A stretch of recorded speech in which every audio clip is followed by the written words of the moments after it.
Live from the BoD studio, it is Playin and Slayin, episode 73? Question mark? 73. Just 73. like fingers on a Ninja Turtle. All right. You'll notice there are more than three of us here. There are four of us. Welcome back, Bryce. We are. Whoa. Oh, what's that on your finger? It's just Oh, thing that's that's cool. stuck and I can't get it off. So Literally hasn't first, come off in 3 weeks because it's just it doesn't come off. Yeah, he was involved in some ancient ritual, and now he has this ring fused to his finger. Yeah, hand binding ceremony. But yeah, we are a full house. So that's the theme for the episode. Hostful episode. Lots of banter, lots of catching up. And we're also gonna take a little trip into the library and extend and talk a little bit about a genre of book. LitRPG kind of fuses gaming and literature because after our conversation with Carl from the Independent Characters, he recommended a book series that we have all kind of started down the road of, which is in that genre. But we're going to talk about that Dungeon Crawler Carl and the LitRPG genre, kind of a little bit of a deep dive. All right. That's that. I feel like we're ready to go. So let's strap in, because when you're playing and slaying, it is important to stay hydrated. I know some of you are drinking water, but that is not the intent of this segment. It is beer. So I'm going to start with Bryce, who at least drank a beer this weekend and wants to tell us about it. Yeah. I as usual, I have my water here, but I had a beer that instantly I took a picture of because I've never had a sour IPA before, and I'm sure you all have, but it's called Mind Bullets from Drecker Brewing Co. out in Fargo, North Dakota. And it first sip, I just like my head snapped back and I was like, this is the best beer I've ever had. So I highly recommend checking it out. And bonus, it has super cool can art, so that always makes the beer taste better. Yeah, it does. True. And that was Mind Bullets, a sour IPA. Yeah, sour IPA. They have a whole series of IPAs, and this was a sour IPA. And it was like basically if you took a double IPA and I think it was a grapefruit sour and just poured them in a glass together, and it was phenomenal. Nice. That sounds good. Does sound good. So Josh, I'm going to go to you next, and I'm going to guess you're drinking water. Nope. No? Liquid Death, not water? Correct. This is courtesy of Troy. It is an Armless Palmer. It is iced tea, agave, and vitamins.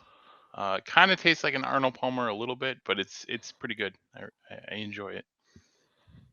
All right. Yeah, they are good, and they're only 30 calories. Mm-hmm. And what kind of vitamins you got in there?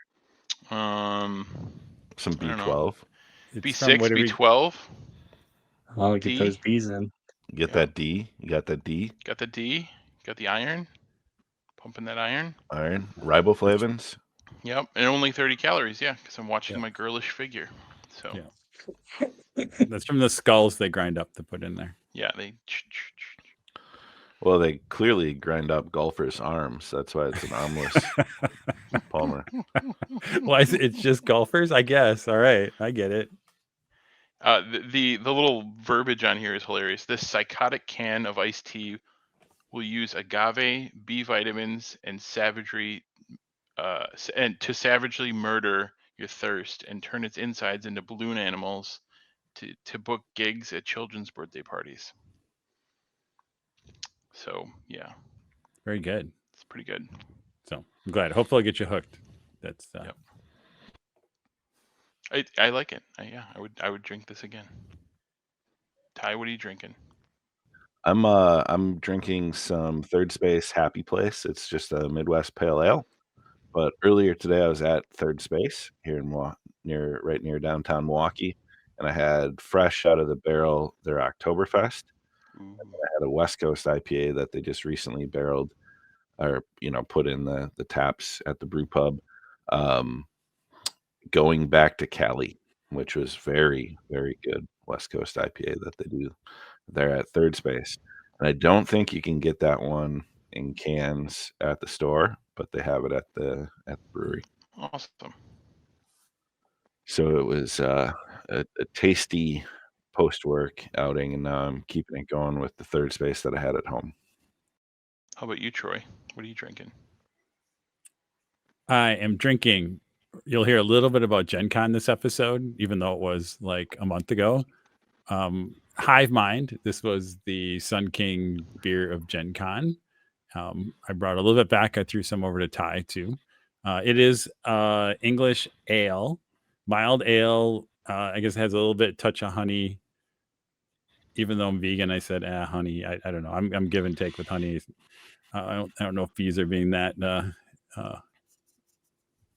oppressed by us harvesting their little honey. So, but it's good. It's not. I don't know. I'll put it in. Let's see as I look the list up there. It's probably in the middle of all the different Sun King beers. It's definitely not Dragon's Delight, but it's probably better than like the rye, at least for me, and things like that. Maybe about equal to the amber. That's what I call it. So nice, a good, again, I think as they're looking for nice middle of the road, refreshing beer, kind of what you want for your GenCon beer. So cheers. Nice. Yeah, and I appreciate I've got a 4-pack cooling off in the fridge. Maybe it'll be my halftime beer for the episode tonight. All right. Let's get into the next bit of us talking. But first, for more shows like this, check out the Goonhammer Media Network. More info at media.goonhammer.com. All right, playing games. Since we haven't recorded in a long time, I think we have a lot of games that we've played. So we should attempt to do a recap without taking an hour and 15 minutes to tell you all about what we've been playing. We will hit the highlights. We'll try and edit ourselves to touch the highlights in the last. So I'll get the fun started. Over the last month and change, I spent a long, almost week up north, and then also took a trip out to Seattle to stay with our friends Matt and Elena with my family. So a lot of board game opportunities between a couple of trips and the people I was with. And one thing, I'll talk about Seattle a little bit more, but one thing we did was play some Magic the Gathering, Landon and I, before we went, because he wanted to just better grasp the rules, because he really wanted to play with Matt when we got out to Seattle. So we brought some of the Matt a couple years ago had put together some like learn to play starter deck type things for Landon. So we brought our cards out, and then him and Matt played some Magic. And we also, Landon and I had been playing a bit of Lorcana. So it got in our hands on some starter decks. Thankfully, when I was up with Bryce, we went to Adventure Games in Oshkosh. And as always, they delivered as one of the only remaining retailers that had any Lorcana left in the country. So I bought a couple starter packs. We played several games of that, having some fun. We can't buy any more cards because of scalpers and lack of supply, which we could probably talk about entirely about if you're going to release a big card game, how about you release enough cards for people to play the game? That would be good. But so a little bit of card play. I've been playing some Lorcana, some Magic again. Landon, I think, is liking Magic. So now the next step is to get Nicole interested so we can play some Commander or something at home, which would be a lot of fun. Sir, were you able to bring Landon back? I mean, did Matt, I assume Matt beat him 20-0 all the games like Matt does, like, burnt hand teaches well. Is that where it was, or was there a new Matt that came out of the woodwork? No, Matt beat him. But helped him play. It was kind of like maybe you should do this instead. Yeah. You want to think about this when you're playing. It was kind of like a lesson in playing the game. Landon did see card art for the new set. So the Wilds of Eldraine is coming, and Matt had one of the cards on his desktop on that Friday when we were in town. He was working from home, and Landon's like, "I'm gonna spoil this. I'm gonna make a TikTok and show people the new card." And Matt was like, "Please don't." And then when we got back, that was one of the cards that was in their preview that they show the cards on their ads on Twitter and online and stuff. So Landon got to flex and say he saw the card to one of his buddies at school that is into Magic. So that's awesome. But yeah, so what else has been getting played? I won't monopolize and go into all the different board games yet, but I'll kick it off. Troy, I know you've been doing a fair I've been bit. too. I just want to give Bryce an opportunity before we, again, because my list is it's probably longer than all of yours this time around, with a whopping 0 games played. You've played D&D.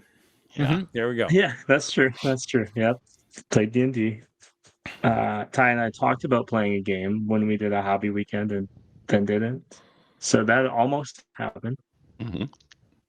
We played Construction, though, which we'll talk about in hobby. Yeah. Bob the Builder. But you did plan to play games in the future, so that's true. There was a lot of slate that in there somewhere. Yeah. Mm-hmm. There will for sure be at least 5 games played in November. Guaranteed. Yep. Awesome. Well, I'll dive in. I'll do my non-GenCon games really quickly. Thunder Road, which we talked about last time, loving that game, the new version of Restoration Games, Thunder Road. I have the whatever version they call it, the full everything. In there, you have a semi-truck, like it's 3 cars joined together. And you also have a bike squad, so it's like 5 or 6 bike squad in there. So we did that one evening. I think it was Ashton was over here with John, and we threw them in the mix. And there's also, you can have drivers. So I know Bryce and Josh, we played just kind of the basic with the 3 cars. So, but we added the semi, the bikes, and then having the different drivers, which give you some special abilities. Again, a lot of fun, just kind of cranked it up a notch. The bikes or the semi did not win, and they play very differently, which was really interesting around that. So again, we'll continue to get that out. It's in a nice spot there. So if you can, and I think I've seen it, Thunder Road, the regular version, and every once in a while, I think some stores have the massive version. I would recommend that if you can find it. Pretty good too. Was the semi as awesome as it seemed? It is cool because it just goes like boom, boom. And what happens though is it gets chipped away. Like it never, like you can't run into it or slam into it. You can't, like, it always kind of wins this stuff, but it always just keeps taking a nick of damage here and there. And so basically it'll kind of whittle its way. You can't just plow your way through everything, because what'll happen is that'll kind of, weaken you and you won't make it quite to the end. Maybe that's what I did. I don't know. Might have been something like that. But it is really cool. And in the way it kind of, it's 3 cars. I'm doing, if you see in the video, I'm doing like a snake, because it kind of, like, the cars follow each other as you turn, and you have this train going through the board, which is a blast. So yeah, it was fun, definitely. But you are again, it plays differently, which is cool. I think they did a nice job of kind of making the different kind of cars and the trucks and the bikes play much differently. So the other thing I'll touch on quick, John and I did, trying to get more of the 10th edition 40K, preparing for Dragonfall. We got about 1,000 points of Eldari and Gene Stealer Cult on the table. It was, again, fun. The Eldar are for real. I know they just this was before they just released the balancing sheet that came out, but I don't know how much that's going to really change things. But a lot of fun, again, just to continue to get that to the table. And I'm trying to think and then the other one we are doing, and I know Ty and I talked about, John and Ben and I are playing, we've all played My City, which we talked about in the past, and we've been playing the online version on Board Game Arena. So it's really, really nice there. And what's really cool is you don't have to count your score at the end. Like,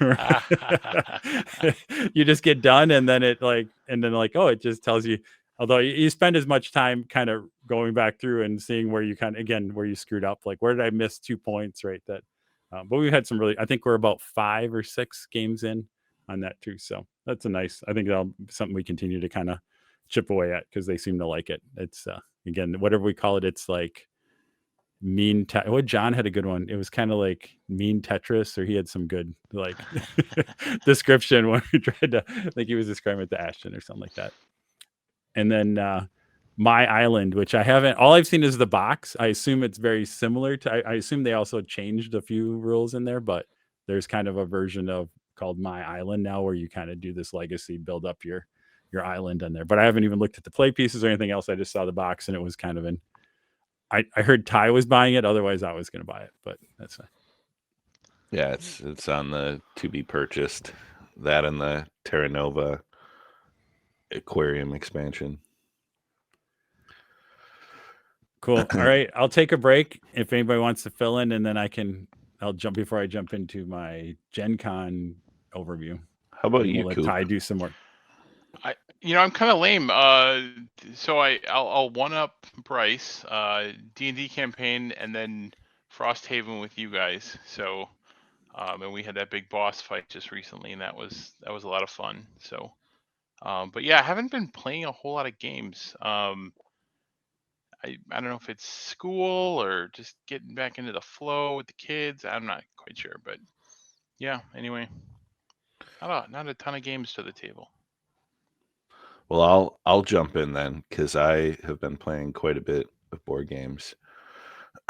So Evergreen, I know Josh, you and I played that when we got together. I'm not sure if that was before we recorded last or not, but basically you are trying to score points by planting trees in specific biomes, and it has elements like photosynthesis, but kind of a little different. And you have all these treeples, so they're wooden tree pieces, and they refer to them as treeples instead of meeples. But played it with Tom and Jenna, his girlfriend, when we were up north, and it holds up. Like, I really like it. I bought it at GenCon a couple years ago, hadn't played it. Finally got it played with Josh, and then I've played it with Tom and Jenna a couple times. I really like it. Each time is kind of different, the strategy you can go for, and the victory condition is always a little bit different because of the way that cards are drafted and played. But got some Evergreen to the table. Then when we were in Seattle, we went to kind of Matt and Elena's friendly local gaming store called Meeples. It's a board game store and cafe in West Seattle. They're on the second level of like a business, like retail building. So they're on the second floor, but you walk up and there's like standard little counter, magic cards, small miniature section, board games, a play area with cafe where they do like drinks and food and stuff. But we went in there a couple times when we were there and played Splendor. And then we ended up playing Splendor, kind of taught Landon and Nicole, so we played it back at the house a few times. And then one afternoon, we went to the farmer's market in West Seattle and then over to Meeples because we wanted to see if they had any Lorcana stock after their Learn the Play event they did that Saturday. They did not. But while we were there, we got out. We always call it the Gollum game. Yeah. But Century Spice Road, but it was the original Century Spice Road. Not the Gollum version of a Century Spice Road. So I've never played. I don't think I've ever played the original one. I have the Gollum. Again, for me, it's the Splendor killer. But Splendor leveled up. Yeah. Yeah. And then playing Splendor at the game store, they had a newer edition where they added a simple change that made it easier to tell the gems apart. Like, I forget exactly what they did different. But they did something with like the symbols versus the colors. And then the first edition where it's just the gem like on the card, and you struggle with if you're colorblind. It was funny because they must have reprinted Splendor and done some changes to make it slightly more accessible to like colorblind players, which was interesting. And then Century Spice Road made no effort in their graphic design. So like that game was tough to tell. I was constantly asking, is this red or green or, you know, whatever. So we played those 2 games. Then I bought at Meeple's a game called Freelancers. So Plaid Hat Games, it's their newest. It just released right around GenCon, Crossroads style game. You're an adventuring party. It reminded me, do you remember the book that I think we read, The Builders, where the animals have like weapons? And so it's like animals and kind of anthropomorphic characters, but it's like an RPG, but the app drives the game. So there's like a scenario book where you put your little standees to select an action, and then you resolve it through rolling dice. But there's a narrator that narrates like what happens in each encounter and each thing. So it's kind of like an interactive role-playing experience more than board game. And the narrator's really funny. The writing's really good. But we started playing that, the 5 of us. And I got some Elena Danner original art as she sketched a couple of the side characters as we were playing. So I have some Nice. That's awesome. some art in the box, but I'll show it to you guys sometime. It's over here on the table. But Freelancers, kind of a gateway into like D&D. So Landon really liked it, and I'm sure we'll get it played some more. I'm running on, so I'm going to hold off on my last one. Or should I talk about the game that I can't figure out why it's not a 10? We'll let you, once you close that out, we'll close that out. All right. I'm going to do the Gen Con overview. So I went to Gen Con. Nobody else did except Marlon, I guess, and me. That was it. It was really cool because all at space and just 2 people there. But, not true. Not true at all. Yeah. Gen Con, I believe, broke all the records this year in terms of attendance and lots of people, but it was a little different experience. I just went down for the weekend. I stayed off site, which I've never done in Indy in that, and kind of just Ubered into town. The good news was my bill for the weekend was probably, I don't know, 20% of what it was when you stay downtown around that. So, but I had a good time. Again, good. I didn't get to see Marlon a whole lot, except a little bit at the hotel, could hang out, and Jonah was down there with them. So it was good to see those guys. And I did see Matt and Elena a couple times, get to swing by, never around that. So to see it. So a lot, again, fun just to take in the experience around that. I did play a few events that were a blast. First one I did, and I have visual aids. Gods of Metal Ragnarok, which is the metal RPG by Hunter, basically the Ivan Van Norman kind of, I think, love story or whatever he wants to call it, to basically his metal love around that. Pretty cool. Basically, you play like avatars. You're in the Mundania, I believe, is like the normal world, and then you go into you have your avatars that you take on, kind of the personas of different, kind of wild out there metal, whether it's hair metal, death, whatever you want to do around that, and then do some of it. So we did. I think I sent you guys some pictures. What was cool is that event was in a bar. It was actually kind of, I will say, off-site. Like Hunter ran their own events. It wasn't through the Gen Con event. You actually bought tickets through them, and it was at a bar. We had the GM there. I apologize, forgot his name. He's one of the guys who's been on kind of, if you watch the online streams where they've done some of the Outbreak Undead games that like Ivan Van Norman GM'd, he was one of the players on there. So he was our GM. It ended up just being a couple of us running with him. So again, a lot of interaction. And again, just fun little adventure. We basically it ended up being a couple of our bandmates had a night where we lost them. We didn't know what happened to them. We had to and they ended up getting captured by some evil guy, and we had to kind of go fight his little rock demons with our guitars and powers and things like that. So again, fun kind of genre. You can tell some fun stories. It's a lot of tongue-in-cheek stuff. There's some really cool, like the Kickstarter stuff was pretty good there. I don't know if I have it. Maybe I do. I should find it behind me. I don't know if I have it all. Oh, I do. So so this is the Game Masters thing. It's an album. There's actually records in here. Like they actually recorded music around that. So just I even just kind of went all out to make it. It took a while for us for that thing to get produced, but they did it really over the top, and it was great to kind of get to play it there, and especially in that environment. And they were doing a lot of all the hunter stuff, so a lot of kind of the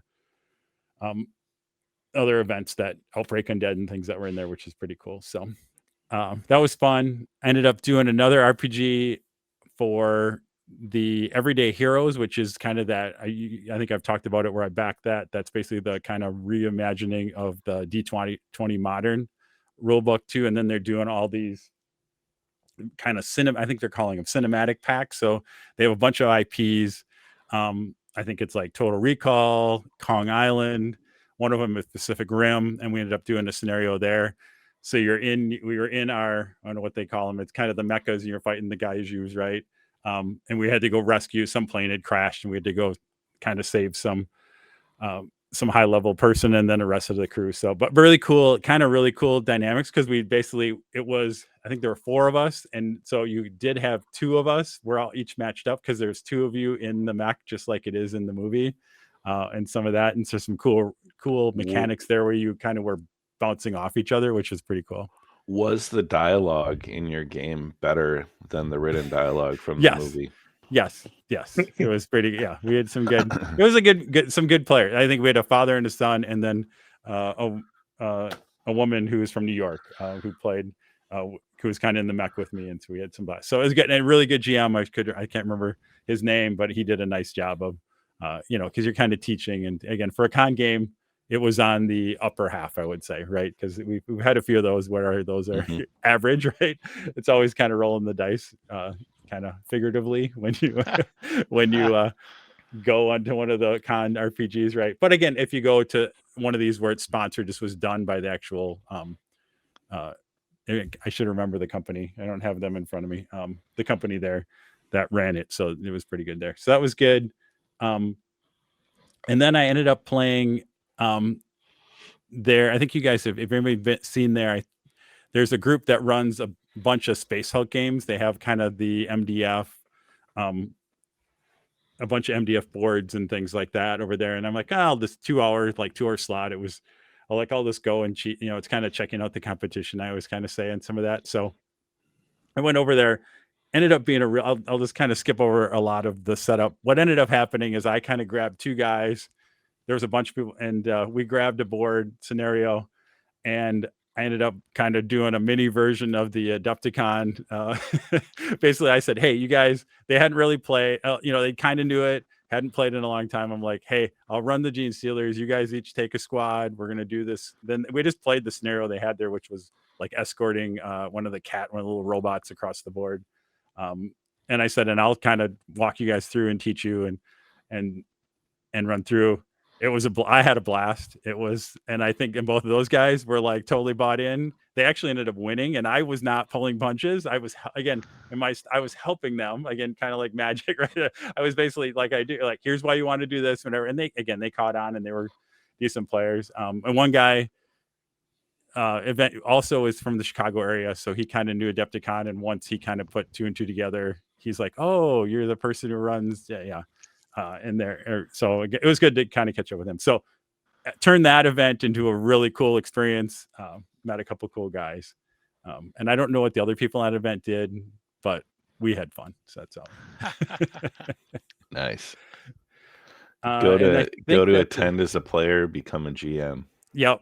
Yeah. Because I'm like, all I want is just give me the board and the minis, right? And they did have some cool, they don't have everything painted, but they had some cool acrylic counters that they use. We use our acrylic versions of the counters and stuff.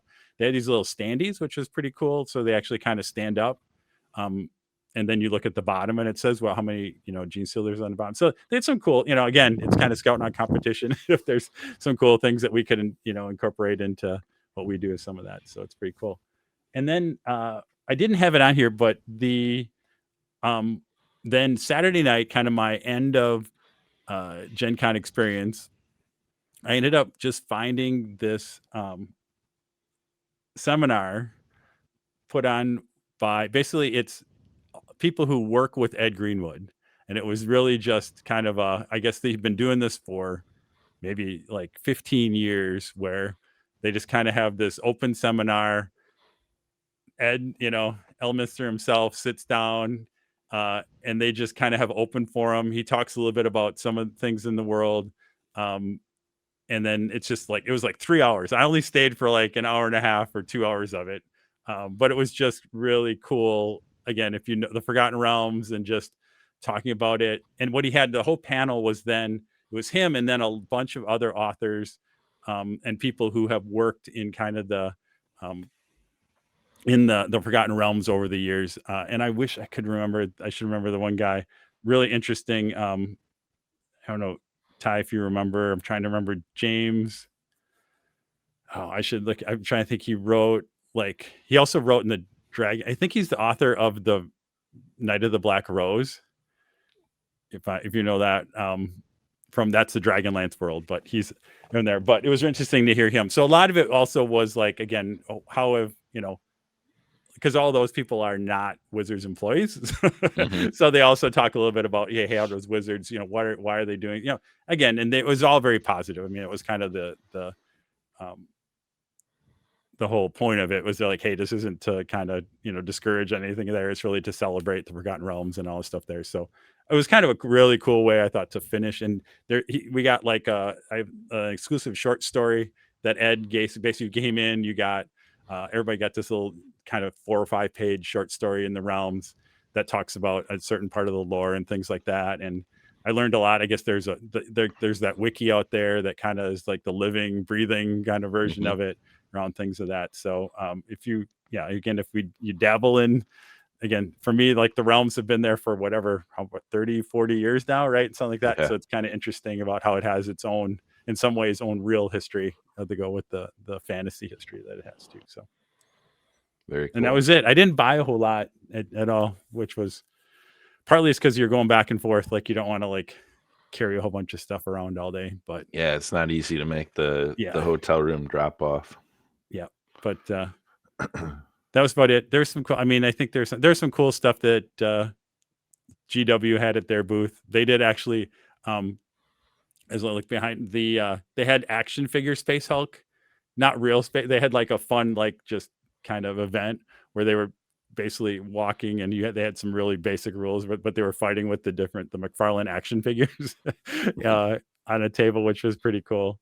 And then they had kind of a kill team rolling scenario where people just walk up and you kind of like, it's almost like, what's the D&D version, right? You kind of battle until you die and then you roll off and you get a new character and kind of, so they had something like that, which is using kind of the kill team rules too. So that was cool. And a little Paul Murphy sighting. He was down there doing, running demos for him on that stuff. So nice. So I think that's it.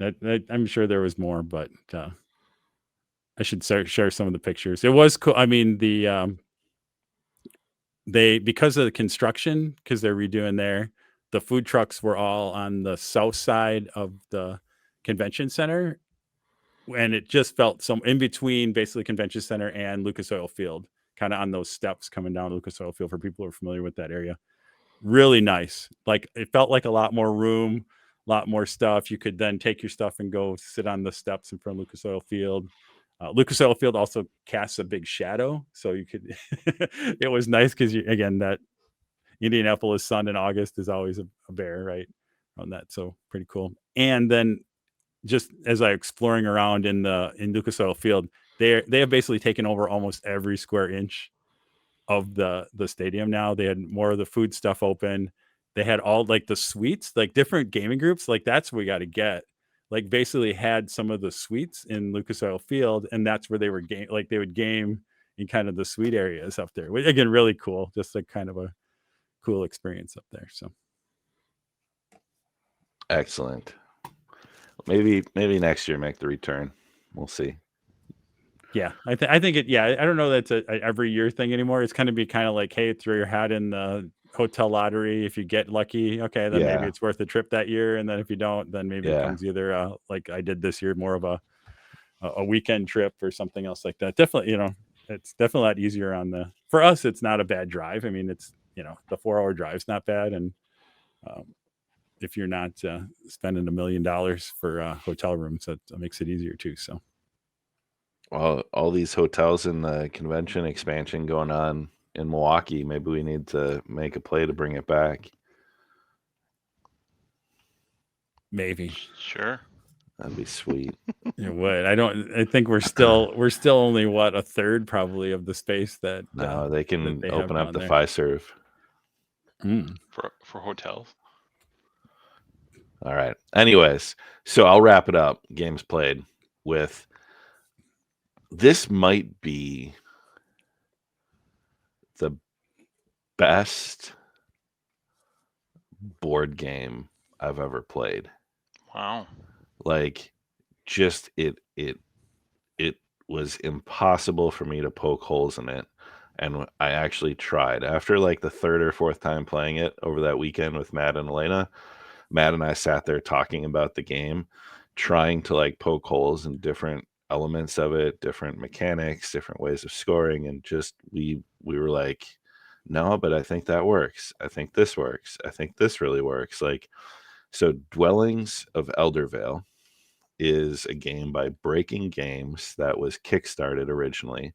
It comes in a huge box, like similar size to like the Gloomhaven box, it like and it is at its core, it's worker placement, but there's combat and exploration. So it plays kind of like Terra Mystica, elements of like Zia, elements of like so many different games. Like bits of it reminded me of Kemet. Like there's just it, and it's a world that was created for this game. So like there's lore and there's these 8 factions. Well, eight factions, but each faction board has a flip side. So there's a total of 16 playable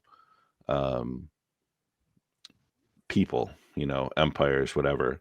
And you're trying to turn your workers into like dwellings, into little huts.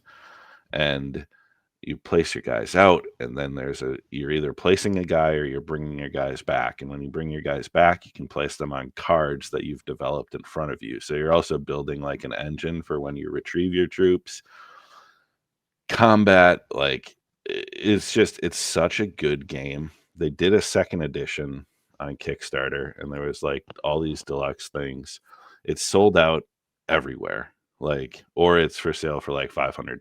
It's not one like.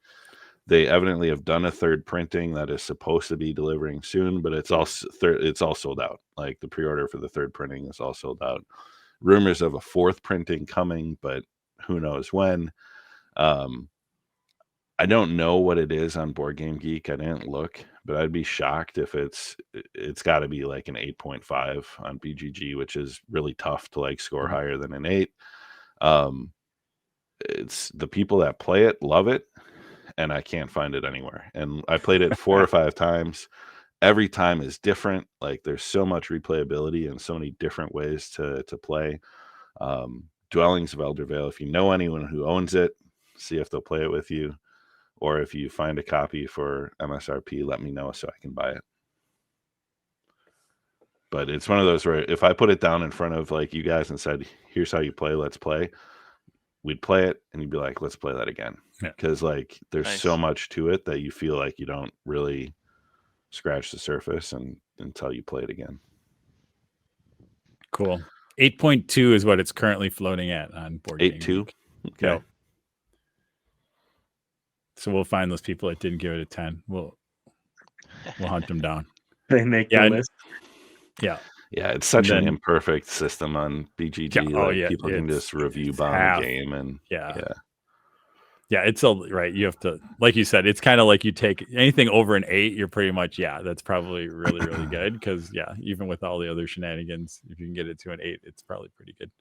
Yeah, when I was looking, I could find copies on eBay in Australia. It seemed like the only people that were selling theirs were in Australia, and so it was $300 plus, and then you were paying exorbitant amounts of shipping to get it to your door. So, but it's possible. So, it's one of those games that like I would buy, and even if I played it like once, I'd feel like it's just worth it. I think it retails for like $160. Yep. Like it's a huge game, a lot of components, but all the component trays are like so each faction has their own tray, and then the really good box control. There's a little like stand that the tiles kind of get dealt from, and it just makes sense. Like the symbols all make sense, the way things work. It's just intuitive. It didn't take forever to learn how to play it. Like, I don't know. And I was shocked because Breaking Games, I couldn't tell you anything else they've done. Like, and this is a hit. Like, they're probably going to make this into their cash cow for the next several years. Well, you have my interest piqued, sir. So right now you got to go to Seattle to play it with Matt and Elena. That's the only way. I'm going to see. Maybe it's in the board game library at the Gamers Ranch. Maybe it's in. I need to check and see. Or maybe Game Con has it. Doubtful. All right. Games played. Hobby. Let's go. Bryce, since you didn't play any games, I know you've done some hobby. Yeah. And home improvement is hobby too. So yeah, let's hear it. What have you been up to? Well, we made a pact back in, was that November of last year, or was that like February of this year? I think it was November of last year. Yeah, we made a pact that we were coming back to Havoc with a vengeance and a plan, and we'd kind of slacked a little bit, and we needed to refocus. So you came up, and we not just built a display board. I'd say we constructed a display. There were three different kinds of saws involved. Like that's yes. So we built that. We built the construction part of that, and then over the next couple of days I worked on kind of sealing everything up and adding some texture and all different things, and I won't get into too much detail because we like to keep these things a surprise, but I got it all primed and zenithal, and I think it looks so darn cool. I can't wait to keep painting it, and then since I was doing that, I did my bases and your bases just so everything looked the exact same and was going to be painted the exact same. And then I've been, since I got back from our wedding, I've been to Canada, Tucson, and Texas. And I got married a month ago, so that's wild. And I've been taking some paints with me. What I've done is I've just got a Ziploc bag, a little Ziploc bag, like not a sandwich one, but a quart one, where I grab 6 or 7 paints, however many I can fit in it. And then I have a little wet palette that's like a 2x3 wet palette. And I take that in 3 MCP models and I just paint them as far as I can with just those colors. And I've been knocking some out. They're not phenomenal, but they're getting painted, and that's what's important. So that's kind of it. But it feels good to actually be doing some stuff again. Cool. And do you ever get stopped by TSA? No, I always check my bag. So I put them in my checked bag. Right. So I don't. I was saying, are you doing under? Yeah, you're doing like little tiny under 3 ounce paint bottles. No, that's just it fits so perfectly in my suitcase. I usually only use like the 1/2 full of clothes and then 1/2 of another half with my bathroom bag. So I have my wet palette and I use a Tupperware container that I put the minis in, and I have some like styrofoam stuff that secures them. So it all fits in perfectly in that half of the suitcase. So you can just keep rolling with it. See, sounds like a good system. Yes. So so if you complain, not you, Bryce, but you as the listener complain you don't have time to paint. See, there's always time to paint. What else do we have? I didn't do a lot of hobby. My basement actually flooded at one point between the last time we met and now. But anyway, it was a water softener issue that was caused by the plumber that put the wrong part in, which was cool. So when it cycled, it flooded up through the drain tiles, and it was a mess. So anyway. I'm actually getting everything back in order in that back room still. But I did assemble some. I need one model built for a Havoc army that I'm planning to play. And so it's a Crypt Infernal. I didn't have one, so I'm putting that together. So now you know what I'm playing. Ooh. What? Whoa. No, it's a secret, Josh. Oh, it's a secret. not. Sorry. Yeah. Not a secret. Cities of Sigmar. Cities of Sigmar. You Yeah. got it. But yeah, so I've got him all ready to prime up and get moving here. So not a lot, but you know, housework is hobby, right? Yeah. Getting things cleaned up. Yeah, I don't have a kitchen today. As of today, there's Blew it's it all out. yeah, it's all the guy came and everything's gone. We're just doing all new cabinets and stuff, but yeah, so no kitchen, which is a little weird. I'm a little freaked out. I'm like, how do you eat? And whatever. It's just weird. But I'm not doing a hobby. I'm what is that? I'm doing commission painting, getting my kitchen commission built. You send it Outsourcing. out. Yeah, some guys in Japan and he comes back and does it. No, but so what I've been doing, I did some random terrain. I won't show it's actually on the table because I left our 40K table up over here next to me, which you can't see. But doing some random terrain when we get a chance. Doing some, I think you guys saw some pictures, some Dragonfall prep. That's my next event in a month, almost exactly a month, less than a month from now.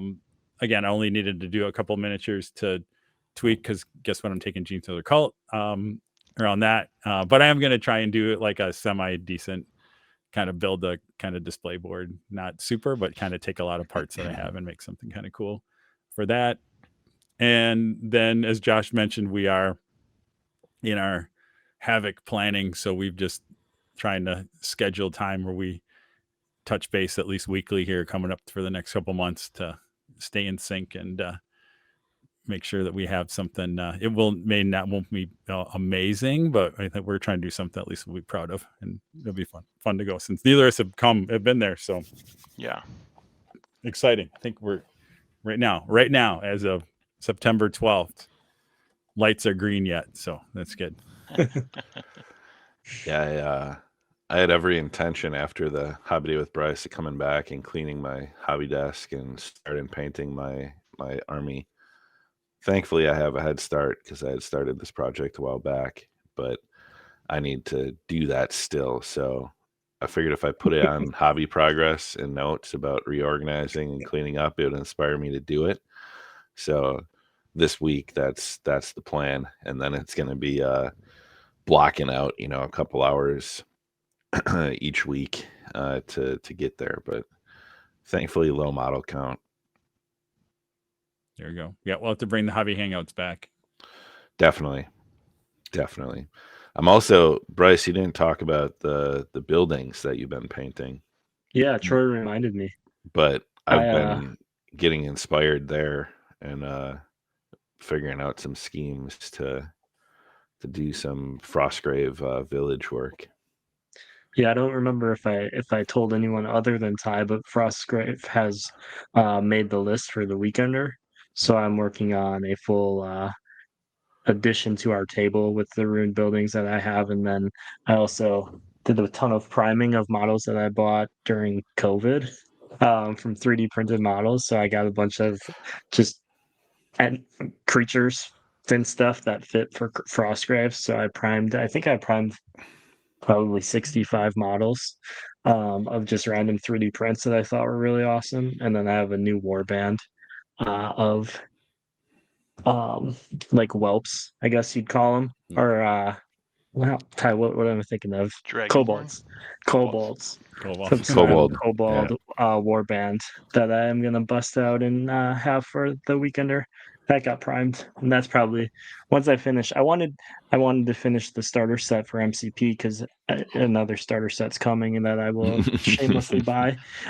So I wanted to finish the starter set I bought 6 years ago or whatever it was before I bought the next one. And then the Frostgrave warband gets packed in the suitcase until that gets finished up. Nice. Yeah, I want to get some buildings going, and I bought Obi-Wan for Shatterpoint too. So I'd like to get a squad assembled and painted for some Shatterpoint. I don't know if we'll be able to squeeze that in for the weekend or in December, but it's on my list. Cool. Yeah, the only other thing I've been doing is slowly printing Space Hulk stuff for 3D printing it for Adepticon. I don't know where we're at. I think we're under 200 days, something like that for Adepticon. So it's gonna be here before I know it. You should let me do a room and like the corridor leading into it, applying my airbrush terrain skills. Yes. Just be like, this is Ty's room, and I'll do This like Ty's room. Yeah. grates and walls and some hazard stripes, and I hide my name somewhere. Yeah. Gene Stealer blood. Ty was here on the wall. Yep. Yep. Another thing. No, that'll be good. All right. So hobby. It's good to have the hobby back. Troy, I know you have some other GenCon stuff here that I think you touched on. Yep. Anything from a Kickstarter standpoint? I have had nothing fulfilled since Old Gods of Appalachia, and I don't know I that got I an have email any yesterday. pending. Oh, I got actually 2 emails. I got one shipping email, whoa. like a DHL tracking that will arrive tomorrow or Thursday. I can't remember, which is the light that I bought from Redgrass Games, and which will help, as you can see. This was maybe in the other section too. So I've been rebuilding this room back here, and I finally got one cabinet up, and another cabinet's going to go over here. And then all this pile of crap behind me gets to go in it, so it'll finally turn into a functioning space again. And then that light will come in handy. And then also, Troy probably got this email too. The second wave of Zombicide Marvel Edition is shipped or shipping in the next week, I think. I thought US was still, it's not, it's enough to get us excited, but it's still a little bit out, I think. So, yeah, which would be good. Yeah, the only other couple of things was Snap Ships, which I think I talked about in the past. That's kind of the spaceship Lego. That's also a dogfighting game, kind of like the old, like, I don't know, X-Wing, but scaled up about 4 times. That finally released and got all that stuff, and saw those guys at GenCon too. So that's a good story. They've been following them at Adepticon and GenCon for the last 2-3 years to get that, and that company is actually based around Beloit area in Wisconsin here. So cool guy. I haven't got the game to the table yet. I have to try and talk Sarah into do it. Otherwise, there'll be something. I'm sure Ben was the one who got me into it. So next time I see him, I'm sure we'll get it to the table and play with that. And then my only was I was lucky enough, again, it wasn't planned, but we had Carl Tuttle on last month here, and he was nice enough to have me on to their last episode, I think 222 on there, where we talked about Space Hulk, believe it or not, around that. So it was fun to hang out with Josh and Carl and talk about Space Hulk and kind of the history of that. And it was kind of a combination of, we talked a little bit about the background of the different versions of Space Hulk over the years, and then a little bit about the events that we kind of run in that stuff too. So Hollywood thank Troy Carl for branching that. out. It was fun. It was good. It was kind of cool. So I think that's all I got. Nice.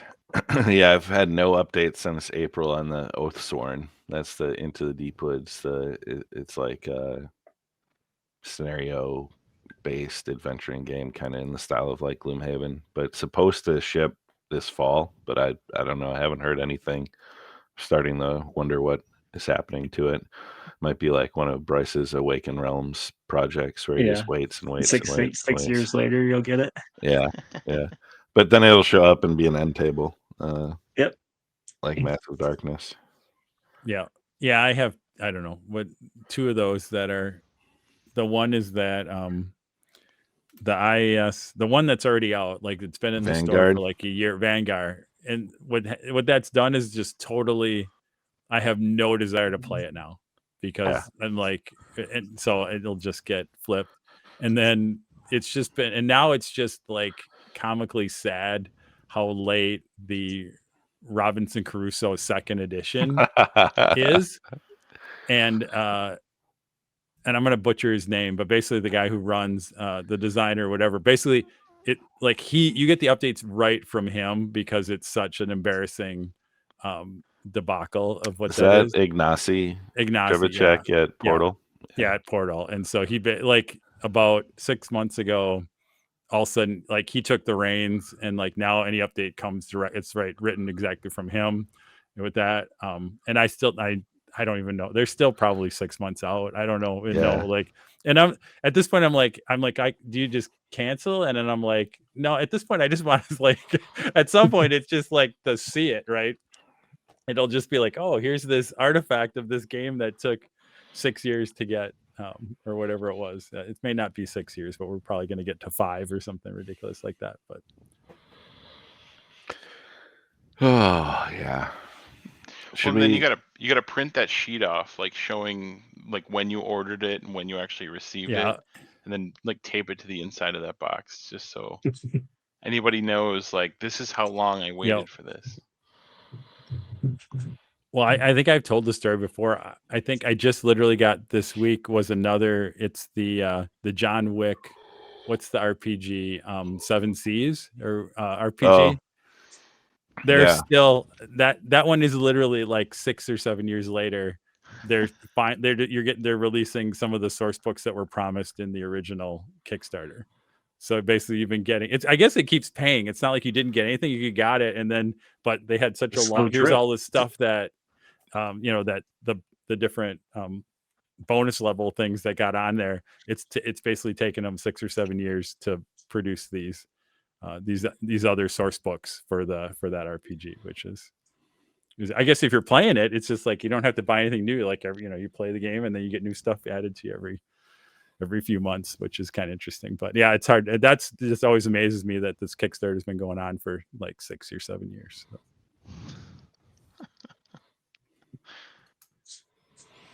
All right. Speaking of going on for 6 or 7 years, let's talk about what we've been reading since we've been talking about that on the show for forever. The BoD Library. Reading, watching, listening to on our long drives. I would ask, don't talk too much about Dungeon Crawler, Carl, because we will be getting into that shortly. But let's kind of talk about what media we're consuming. Josh, how about you, Mr. You've read like 27 books? Yeah, so I won't get into it, but I read Dungeon Crawler Carl books 1 through 4. Whoa, 1 through 4? I'm like a quarter to a halfway through 5. Holy smokes! Yeah, I'm really loving this book. So, but I'm gonna set that aside. And then really the only other thing is like podcasts and Ahsoka. I'm enjoying so far. So on Disney Plus. So on Ahsoka, are you like totally immersed in like, did you watch Clone Wars and the Rebels? Did you have all the back? Like I feel like I can't watch. John says like I can't watch it until I watch some of these other things to make sure that that way I totally get the full experience of Ahsoka, but I don't know if I'm going to do that or not. So I'm only like 2 episodes in. And no, I haven't, and I've been told I need to, and so I actually like 20 seasons of those 2 shows. Yeah, but they do. I think even Disney Plus has like playlists that say, "Here's the episodes you need to watch," like to do it. So it's more like 10-ish episodes that are like highlights that make sure they kind of give you the background to that. I don't know. Again, that's what I'm probably going to try and do but I don't know. I mean, I watch so little TV. It might be a year from now before I get through all that and are watching Ahsoka. So we'll see. Yeah. That's sort of where I'm at too. I don't have the time. Like, I don't know. I've watched most of Clone Wars just when it was out in London, Son of Rebels, I would say unnecessary given the first 2 episodes I've watched of Ahsoka. Like, if you really want to know every little thing and all the backstory and the background, yeah, but the show's doing enough to tell a self-contained story that it's not, in my opinion, Sure.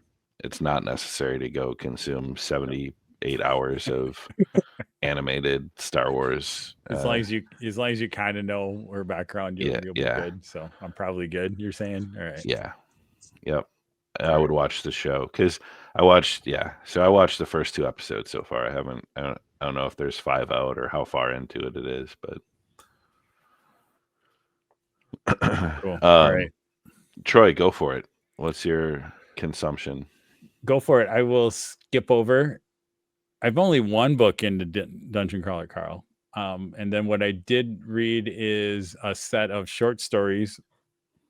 Amazon Prime had a set of short stories, say that fast, on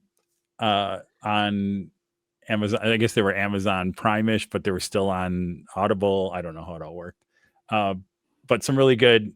So you had John Scalzi, Aneke Okafor, Ann Leckie, Veronica Roth, and the one that got me is James S.A. Corey.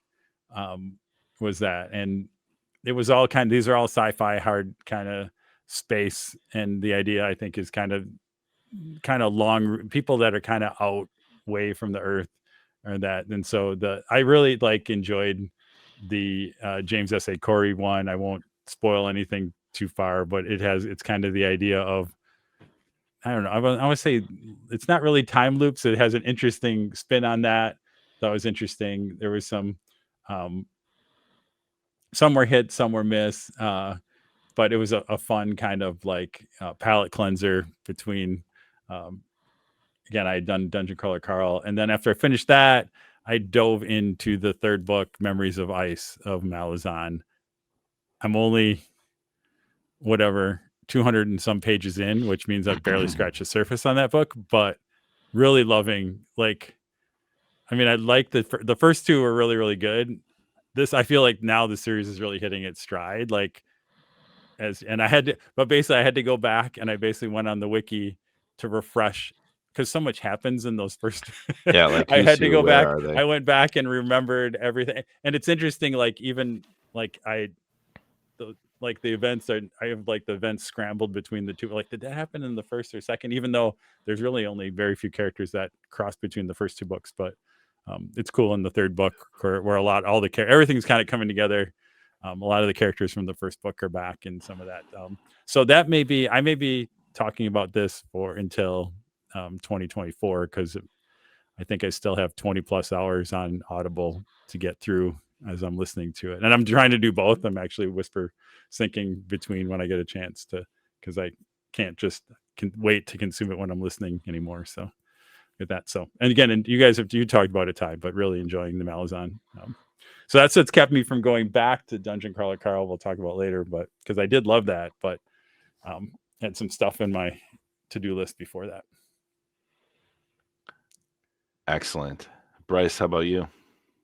Well, it's really ironic that you said 27 books to Joshua, because since the last time I was on the podcast, I've actually listened to 27 books.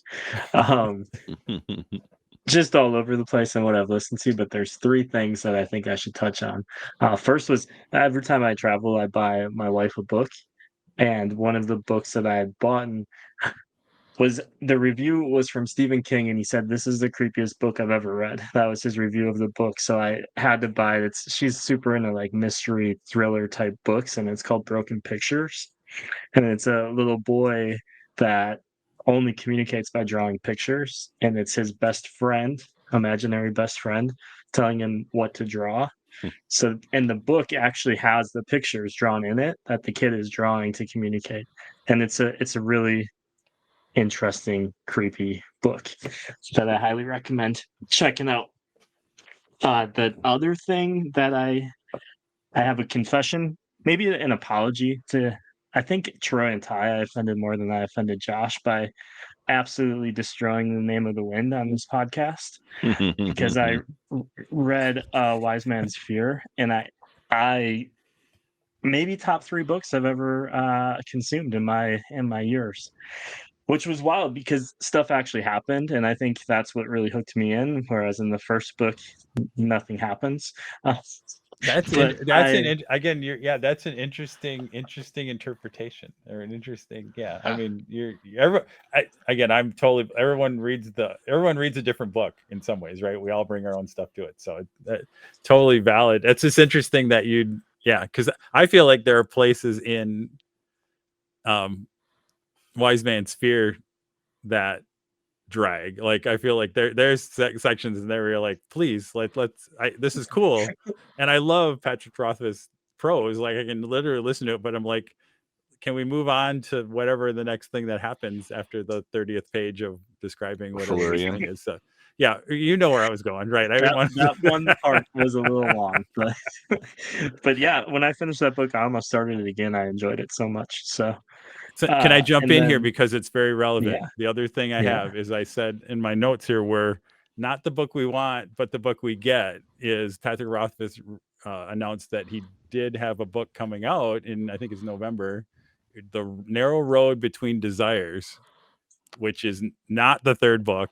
It's basically a novella, which is really a rewritten of The Lightning Tree, which I think is a short story that we all probably read on that, and he kind of expands that into I think a novella that's coming out there. So for people that are chomping at the bit, so which is a good story, and good there, but someday we'll all celebrate the third book. So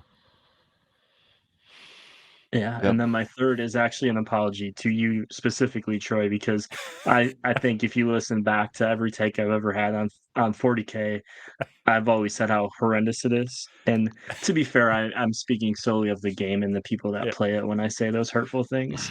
But maybe 5-6 years ago, I read the first Horus Heresy book, and I've always had Heath, our good friend, once gave me a box full of books, and it's every heresy book. And so I've always had them, and I've always been like, oh, maybe I should read it. So I never did, but then I started listening to them, and I've just been so obsessed. I think since I got back from Minnesota, which was 2 weeks ago, I've listened to 3 Horus Heresy books.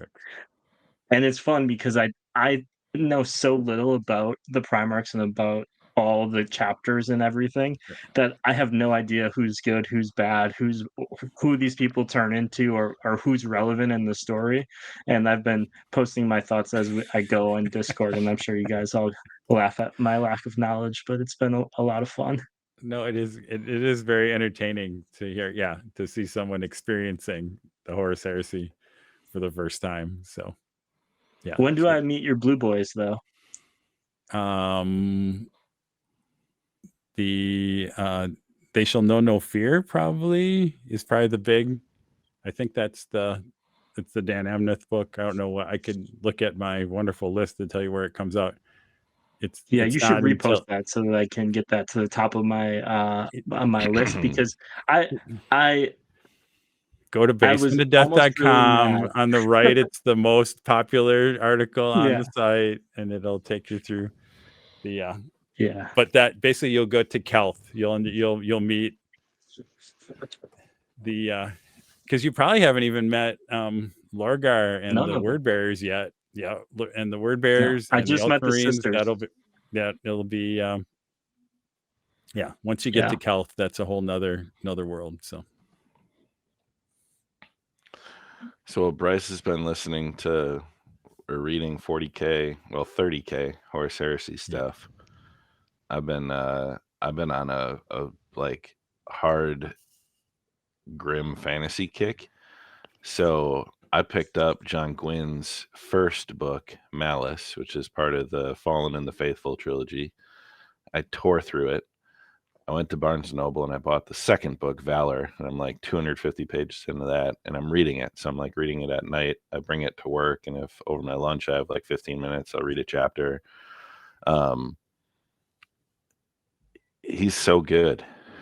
Like, he's just such a good writer, and he's quickly become like right up there with like Abercrombie for me. As you know, after reading his most recent stuff, I went back and I thought maybe some of his old stuff isn't as good. You know, maybe he's like mature, but he wrote that book in like 2013. And what's cool is I think John Gwynn's in his late 40s, early 50s. Like, I get the feel he's kind of, you know, middle-aged.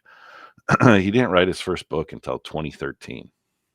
Before that, he did furniture restoration. So like, it's just cool when somebody comes into like a career of writing novels like late.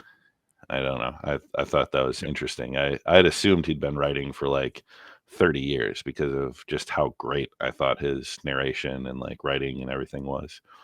There's still hope for you, Ty. Right. I know that you have it in the back behind you. Your manuscript is on the shelf behind you there.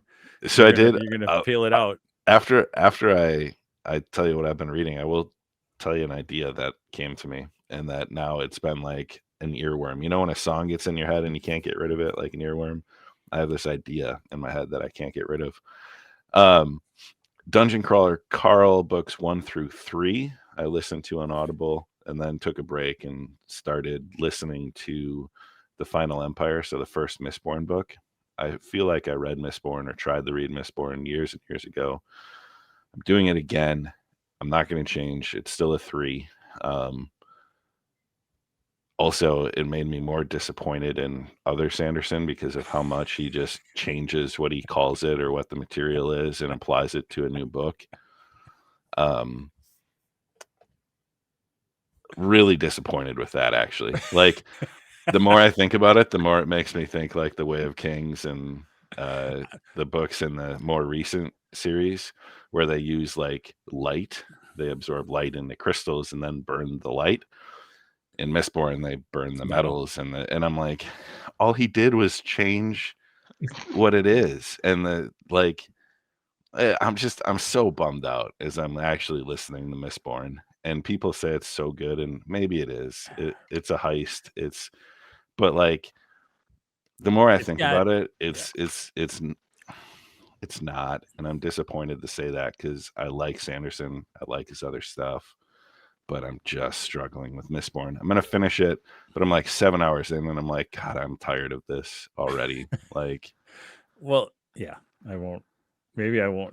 The problem with, I wouldn't say the problem when I went through is that book doesn't really, if I remember right, like you get through it, it's interesting, but you really have to read the second book to get any kind of closure on the arc, on the story arc. Shit. And then that's where I gave, and then I got enough that then I gave up after the second because I've never read Way of King. I just can't, because I'm in that, I get what's the right word? Exhausted by the magic system. Fatigued. Yeah. That's the word. Like by the time I got through 2 books, and it just felt very, and I'm sure it's not. And again, he's good, super. But for me, it's just like hearing how they're using the metal to make the like that got like it. That's why is that all I remember about every the book? other like, sentence is the story. I burned copper. They flared tin. They did this to pewter, and it's like, stop. Yeah, and that's what I remember from the, like, all these years later. I don't remember the story. I don't remember. I mean, there was like a girl and something. And unfortunately, yeah, the monotony of the magic system is what is left with me, and that's disappointing. Yeah.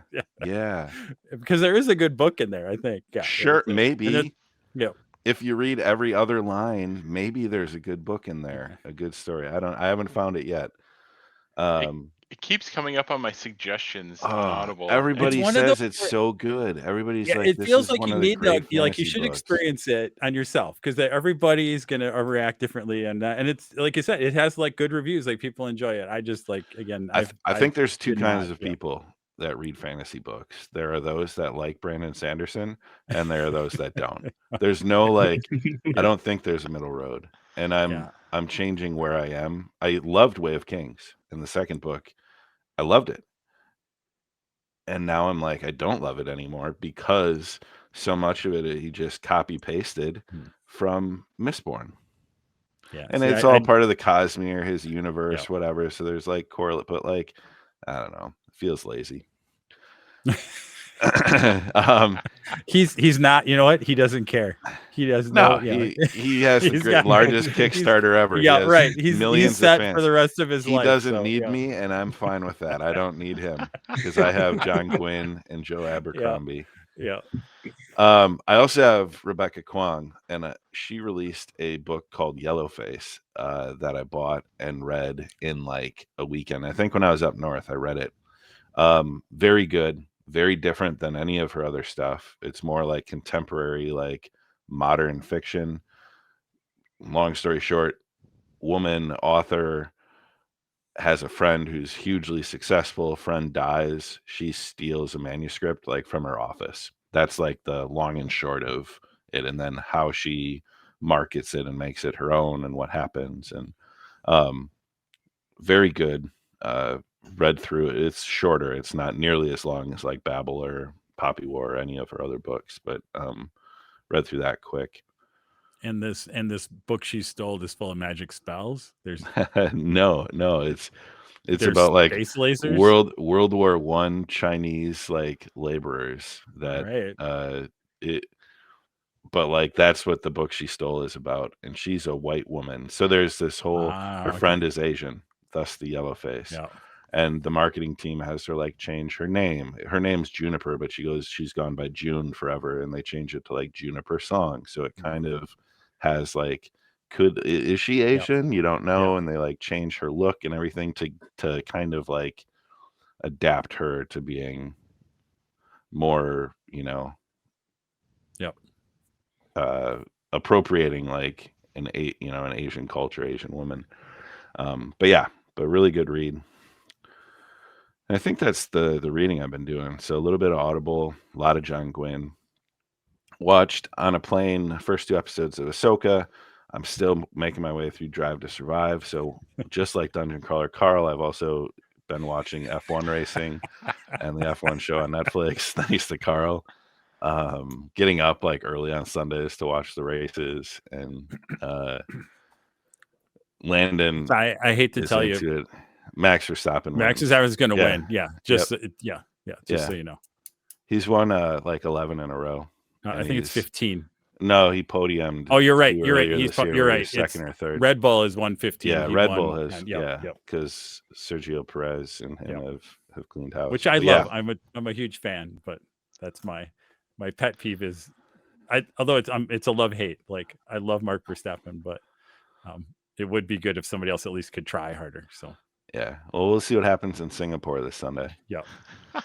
Ever since that episode with Carl and you guys talking about F1 all the time, like I am not in that world at all, but it keeps like showing up in little places like F1 this and F1 that. I'm like, dude, it's so fun. You guys are manifesting this into my life. So. It's so fun. Yeah. They are super cool cars. That's for sure. Yeah. And it's made me do some learning because I was never a car guy, but Landon is a car, like loves cars, and he's asking these questions about like how stuff works and how the engine, and I'm like, I don't know. So I like the other day he asked me about how he saw like a drag racing video where a drag racing car like lifted up and went flying in like a horrific crash. He's like, how do those F1 cars go so fast and stay low?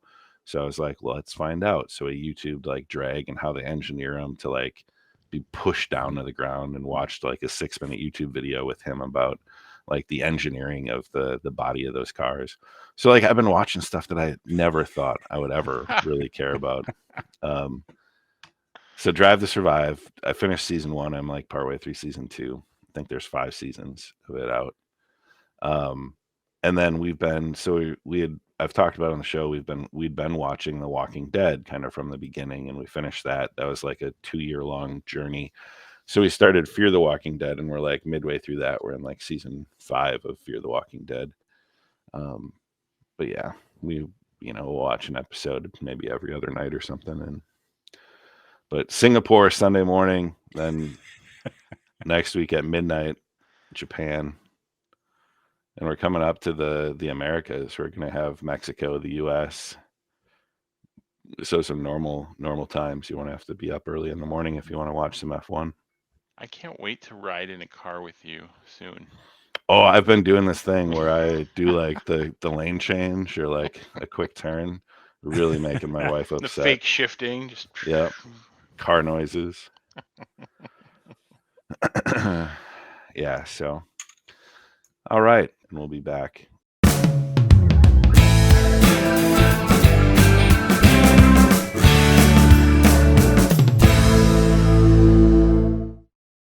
LitRPG, so literature and role-playing game. When you combine them together and tell a story about somebody that is in a video game or in a game world, or something's happened in the world around them where they've become part of some kind of game, it fits into this category of lit RPG. I would say this genre is largely polarizing amongst fans of fantasy in general, sci-fi in general, because it started really, it's came to prevalency through like independent publishing. People would self-publish and, you know, known for having notoriously poor editing or a lack of editing entirely. But I think has been refined when it started selling millions of copies and stuff. Like publishers and others have caught on and been like, oh, maybe this is something if we actually take and produce, you know, edit and produce something, we can have a viable product. But from a like look and feel, what's different, I think, about lit RPG is in a video game, you level up, you assign skill points, you do things like that. These books narrate and quantify somebody's stats and skills and experience. So it takes the like the game aspect of even stats and the how you level skills. You know, if anyone has ever played World of Warcraft or Fallout or anything, you know, where you assign skills and skill trees and gain experience points, or D&D for that matter, where you level up and have class traits. Lit RPGs often will narrate and describe that amidst the action of this character adapting to the world. I think that kind of sets the tone for anyone not familiar with lit RPG. Anything you guys would want to add from just a genre construct or kind of look and feel before we talk specifically about Dungeon Crawler Carl? No, maybe you guys can enlighten me, because again, some of this, as you said, Ty, I think was the early days where a lot of it was not high quality. Completely like turned me off to the genre. Like I never would dive, and I've continued to not dive into that. Is it, and maybe it's a wide range, and you touched on it a little bit. Like, is it tend to be more like some of it? I thought is it tend to be more, and there's examples I think where it's coming out of people like tabletop RPG stories, and then I think there's ones where it's more computer RPG like Yeah, focus. Is that true, or is those like a little bit of different, or don't we? Is they considered into the same? it's largely video game like that leads to it.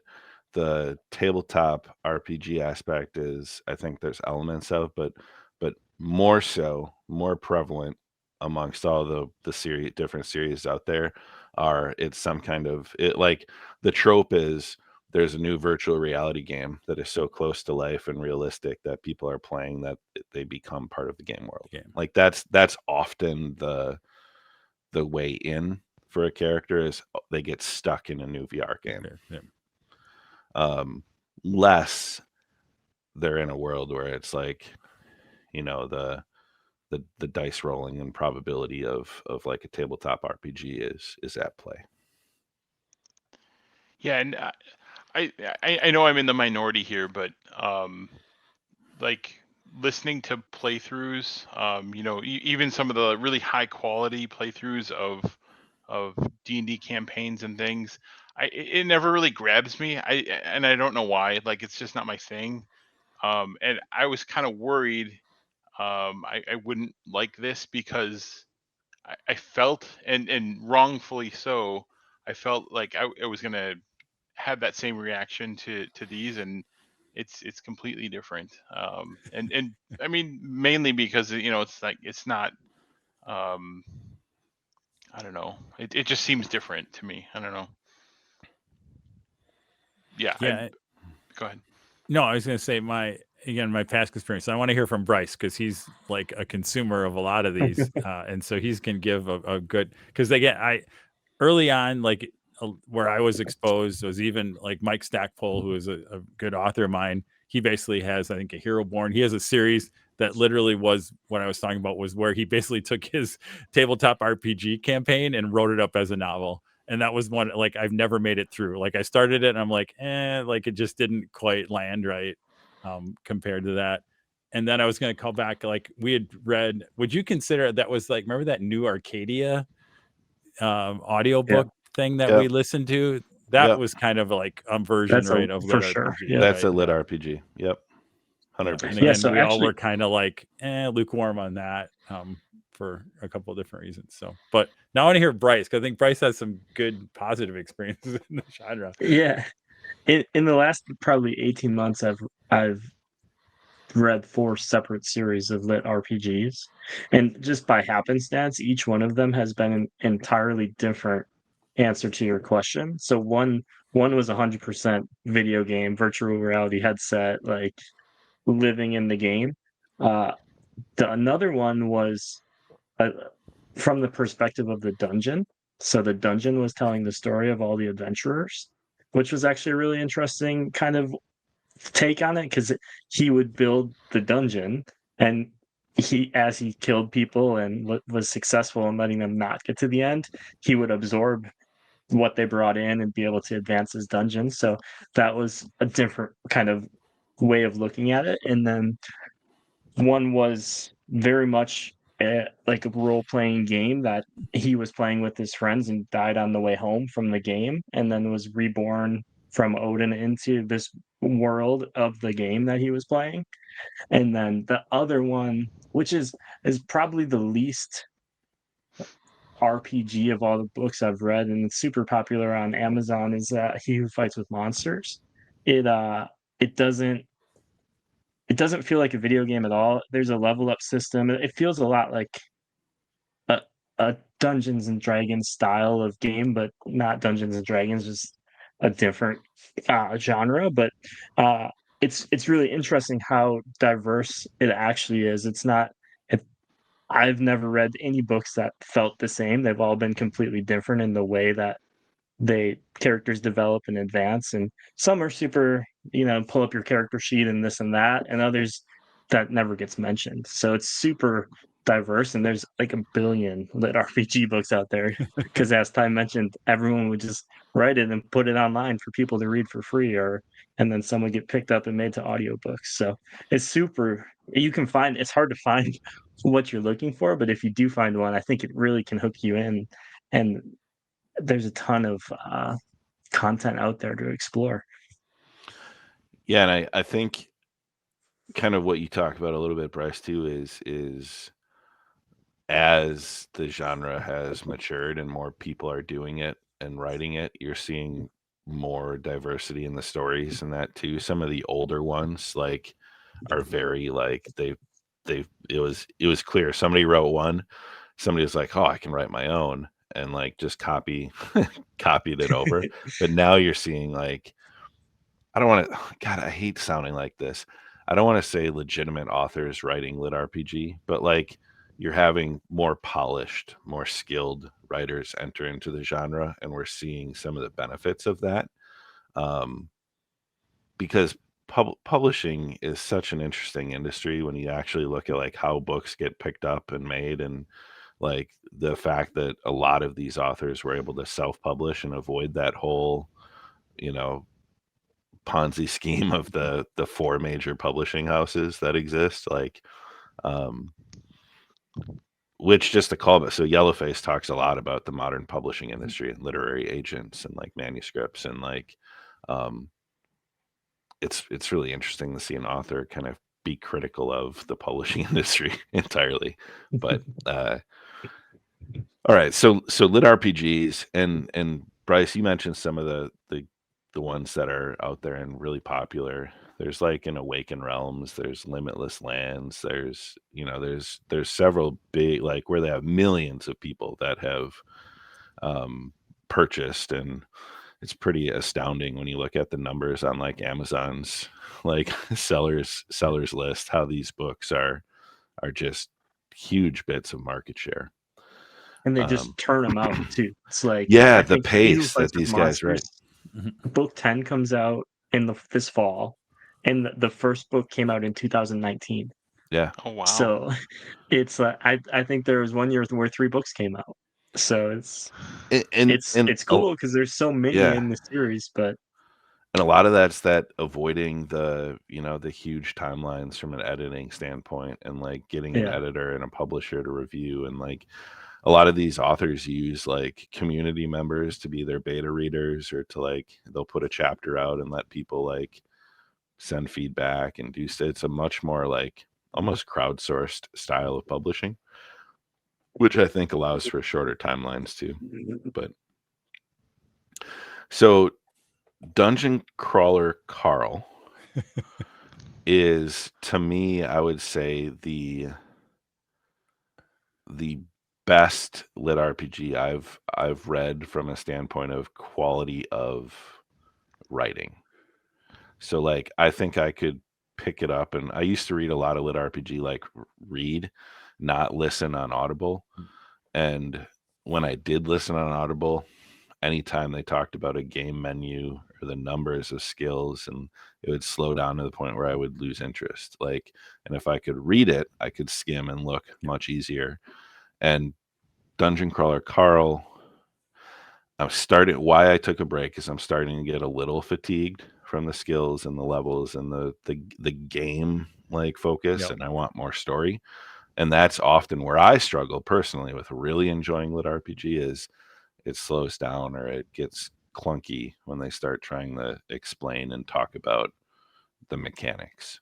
Like, I'm always a narrative and story, and I don't like getting, even when I'm playing RPGs, I don't like getting bogged down in like the ticky-tacky numbers and mechanics. I like, if it's a cool story or we can spend 3 hours like role playing, I'd rather do that than, you know, here's 15 difficulty numbers, add your skill modifier, and like slowing down to like get the granular mechanics. So that being said, Dungeon Crawler Carl does a really good job of just being really well written. And then the medium that I've really enjoyed is the narrator. And I think if it was any other narrator and the voices were done any differently or not as great voice acting, I don't think I would have stuck with it past the novelty of book 1. But like, it is a performance, and that guy, I Jeff can't, I don't Hayes. know, Jeff Hayes, Yeah. and Among the sound others, production. Yeah. There's usually a few voice actors that do other roles.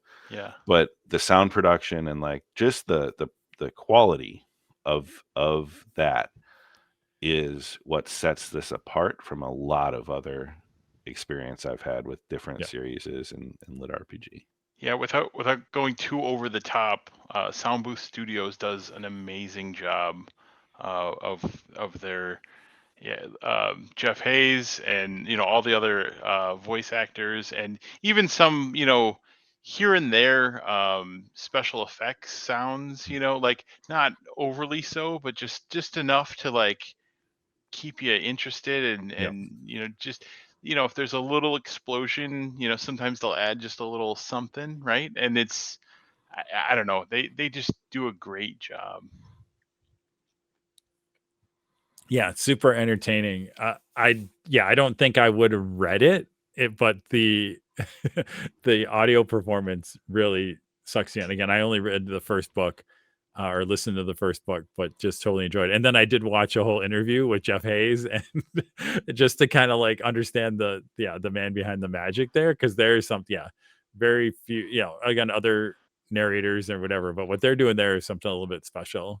And it really makes it, and it's interesting because he's a lot of it is him, and just like and he's not like, not a whole lot. You'd think like, oh, they're really planning this, and like, no, they like, a lot of it is kind of on the fly as they're kind of going through it and recording it. And he even talked about like, and again, you talked about the crowdsourcing part, Ty, is I think they've done that where he'll do like basically they'll release the raw reads, like he'll do the raw reads with the any kind of bloopers or anything else, and they release those first, then you can catch them. And then I think because they go on Amazon, there's some legal thing, like once it becomes a real book, then they have to pull off the other ones. But they're kind of exposing the whole process around it, which is interesting. I don't know if I'd want to listen. I don't know. It'd be interesting. Like, do I want to know? I want to know the story, so I don't know if I want to hear the kind of the rough version, or I want to hear the polished version. But pretty interesting how that all comes into play.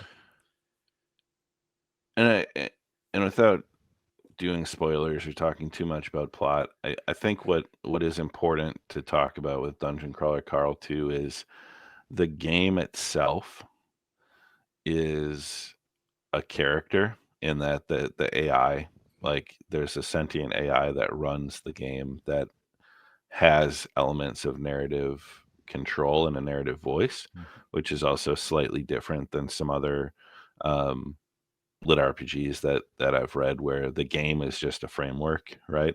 Yep. And here, Earth has been taken over by a vastly more powerful alien race and turned into a game for like a galaxy, universe-wide reality TV.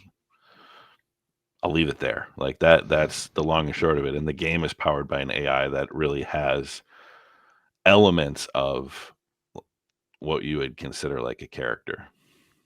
Yeah. And I would like, the thing that's kept me there, and again, there might be other ones that have this, right? But it's, again, in some ways, there's definitely over the top scenes, very funny in some cases, a lot, everybody's got to say Princess Donut, right? Like, very funny, but at the core, there's like this heart, and there's this like, and he comes back to that. It just like, you'll have some big wild things, and because you're in this game or whatever, but then he kind of comes back and he grounds you in that basic plot, like, hey, we're kind of fighting for our lives, and I think that beat is what kind of keeps you invested, right? Because it was just like some guy fighting some game, whatever, you're going to get bored with that after a while. But the fact that he continues to kind of ground the character and come back, and you're kind of in this, I don't know what it is, right? I don't say it's like overly emotional, but it's like there's this emotion that he's going to pull on your heartstrings every so often. He has a good point, like just when you're like, oh yeah, shit, I got to remember that. Do this. So yeah, and with that, like every time they kind of pull you in, like you're talking about, there's that little bit of character development. There's a little bit of the interactions with the different characters, and Princess Donut and Carl and their relationship, and kind of what it was before, and what it is now, and just they keep adding little nuggets as you go. I'm on book 5 right now, and there was kind of a big scene of, I won't, without spoiling it, a big scene of character development, and I was like, oh my gosh, it just kind of pulls at your heartstrings a little bit. So I don't know, I'm loving this series. I think there's only one book left that's I think they have 6. The sixth one actually just soon, released. Right? Yeah. So I'm now I'm gonna have to wait for the next one, right? But, well, I think Matt these Dinneman books do has a some lot. other stuff too. So go ahead, Chris. But yeah, I think like the reason why these books kind of pull you in so much is because a lot of times it's a person just like us that has kind of their dreams come true, and they get to go live in this fantasy world and figure out how they're going to adapt and what things they're going to focus on, and like you can feel yourself, what would the decisions you would be making if you were the one that got pulled into this world. And I think where you get super invested. Like I listened to 9 books in less than 2 months, because the character, the main character, the reason why they're there and whatever it is, it's super over the top stuff. And I think some of the criticisms are that it always goes their way, or they're always so powerful and they can do whatever they want. But the really good lit RPGs are the ones where, yeah, they can do that, but they figure out ways to still screw the person over and still put those hurdles in front of them, and new ways to they achieve their goal, but then this bad thing happens in their life because of their goal, and now they have to continue to fight that battle. And I think it's really, really captivating, because we all have played video games and wish we could be the actual character in the video game, and this is just living that out. Yeah. Yeah, I think I'm gonna say where I think some of the books break down, and I haven't seen this as much in Dungeon Crawler Carl, but they get kind of wrapped up in their own like over explanation, and things take too long to develop, and there's like entire stretches of chapter after chapter after chapter where the plot's not moving forward. Like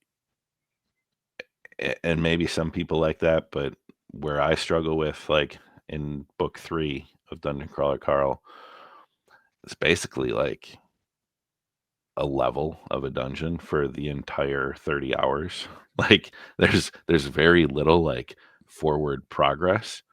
And that's why I was like, okay, I got to take a break. I want to be fresh. I don't want to like stop reading this, but I started to get fatigued of like the narrative breaks down sometimes, and I see this in other lit RPG series where like the author gets so wrapped up in what they're doing that they kind of lose track of actually like moving things forward. And narrative structure is important to me, and like, you know, a story in 3 acts, there's that very like it should follow kind of these standard like Yep. um things, and I think sometimes that gets lost in this from my experience in this genre. And audiobooks help with that, but if I'm reading it in my hands, is where it's easy to put down, like I just stop reading them. And I think with Audible sometimes, because it's like more episodic in that I've got 25 minutes to get to work in the morning, so if I listen, I'm only getting, you know, like a chapter. Yep. So then it feels less like I'm listening for hours and hours and hours at a time with no forward movement.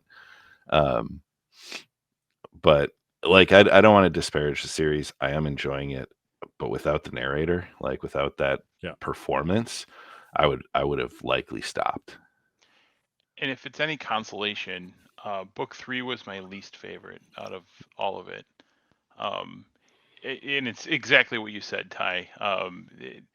There's sort of a He loses the track. yeah, right. There's a trope for this whole level, and it's interesting at first, and then it just gets kind of monotonous, and you're kind of it gets a little confusing too, to be honest.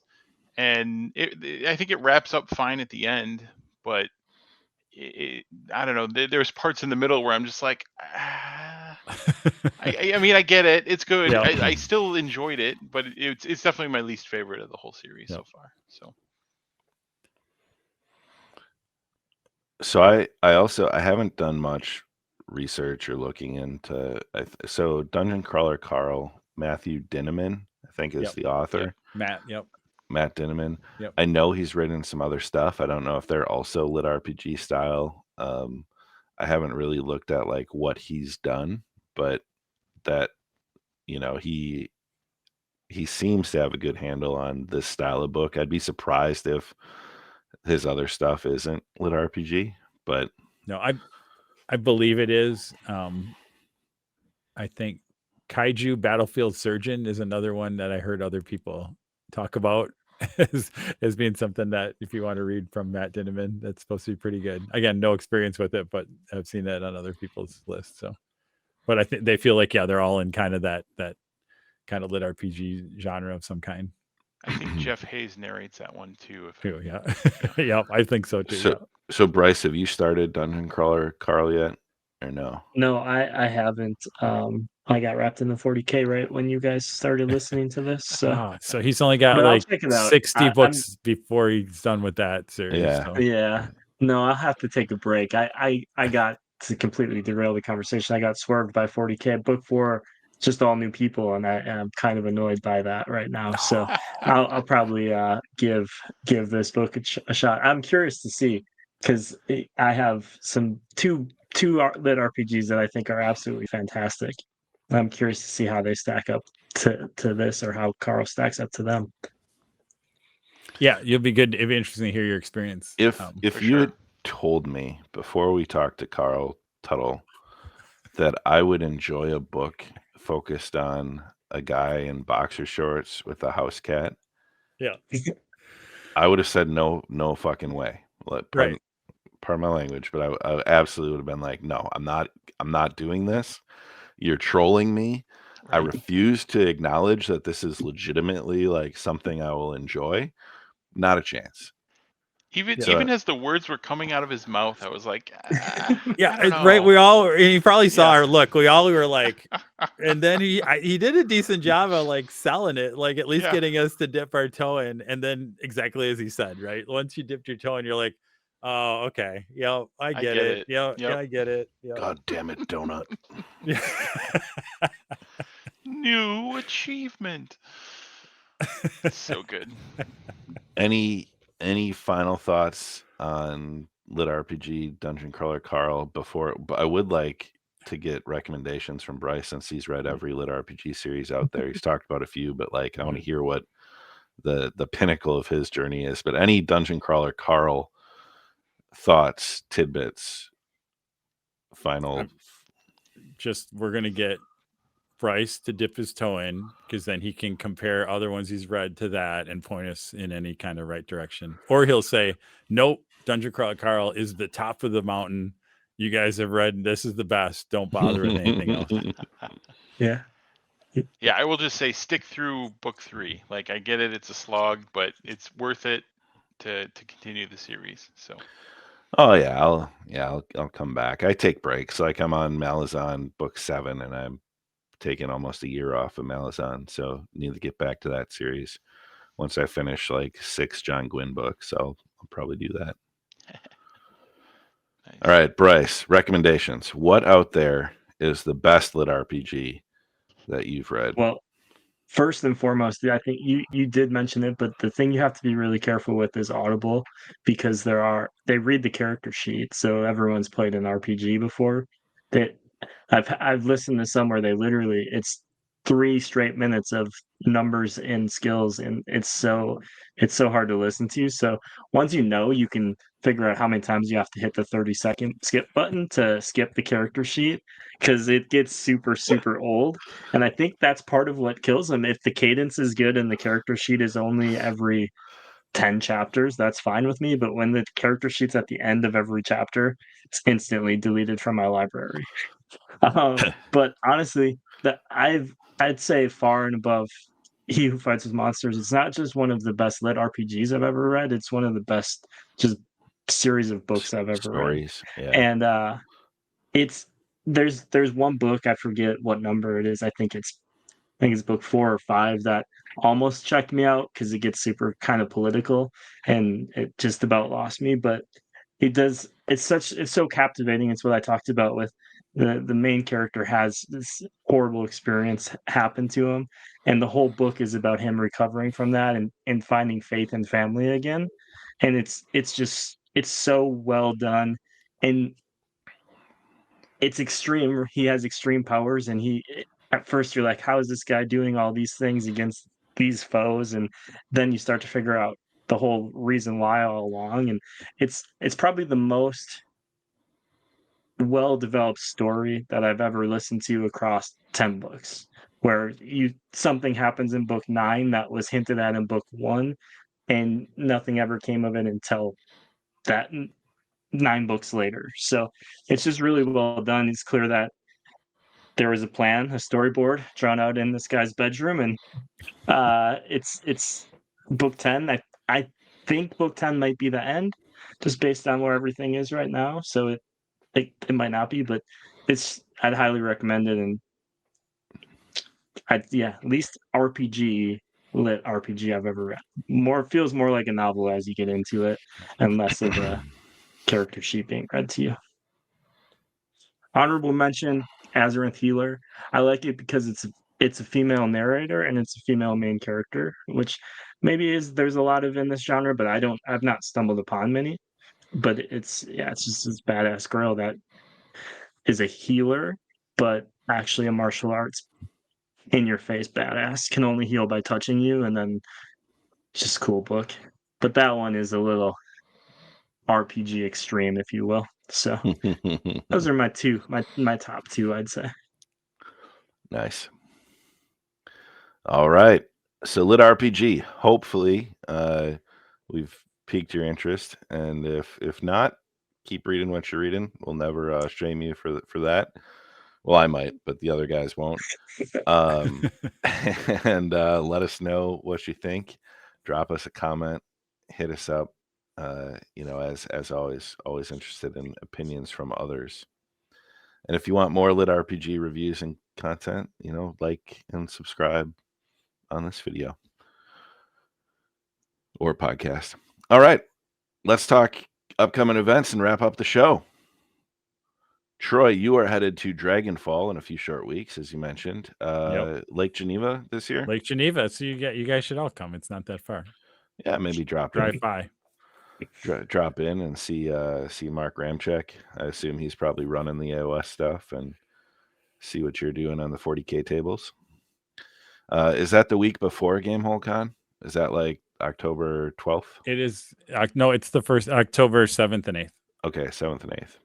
Yeah. My wife's birthday weekend, so we'll see. Might be tough to get away to Dragonfall, but you're taking her to the Grand Geneva Resort. Oh, her birthday. She can get a massage while you check in. To the spa. Yeah. Yeah. Uh-huh. Yeah, honey, I'll be back in 12 hours. I'm gonna go play 3 rounds of AOS. A couple weeks after that, so October, I think it's the 18th or 19th, that Thursday, Gamehole Con gets started up in Madison. I will be there all 4 days of Gamehole. Don't know your guys' Gamehole plan, but that's mine.